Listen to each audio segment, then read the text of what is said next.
రవ్వ దోశని ఇలా ప్రిపేర్ చేసుకోండి. రవ్వ దోశల్లోకి అయితే మన చట్నీ ఏదైనా చేసుకోవచ్చు అండి. కొబ్బరి చట్నీ చేసుకోవచ్చు, పల్లి చట్నీ ఏదైనా చేసుకోవచ్చు.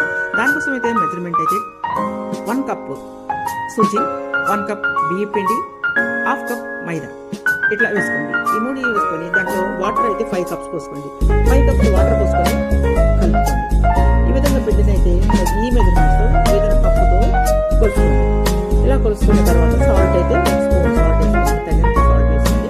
5 కప్పులు వాటర్ వేసుకోండి. ఉల్లిపాయలు 4 పచ్చిమిరపకాయలు సన్నగా కోసి అయితే వేసుకోండి.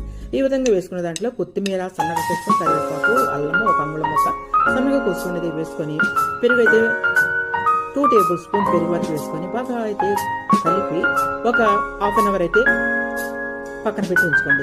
ఇప్పుడు మీరు హాఫ్ అన్ అవర్ తర్వాత ఈ విధంగా అయితే రవ్వ దోశని ప్రిపేర్ చేసుకున్నట్లయితే సూపర్ టేస్టీగా ఉండే రవ్వ దోశ మీకోసం అయితే రెడీ అయిపోయింది. ఇంకెందుకంటే ఆలస్యం రవ్వ దోశ అయితే ఒకసారి ప్రిపేర్ చేశారంటే పర్ఫెక్ట్, ఇది ఏ అనుమానం లేకుండా మనం కంటుకోకుండా చక్కగా అయితే రవ్వ దోశ వేసుకోవచ్చండి. మీరు కూడా ఈ విధంగా తయారు చేసుకోండి. ఏ చట్నీతో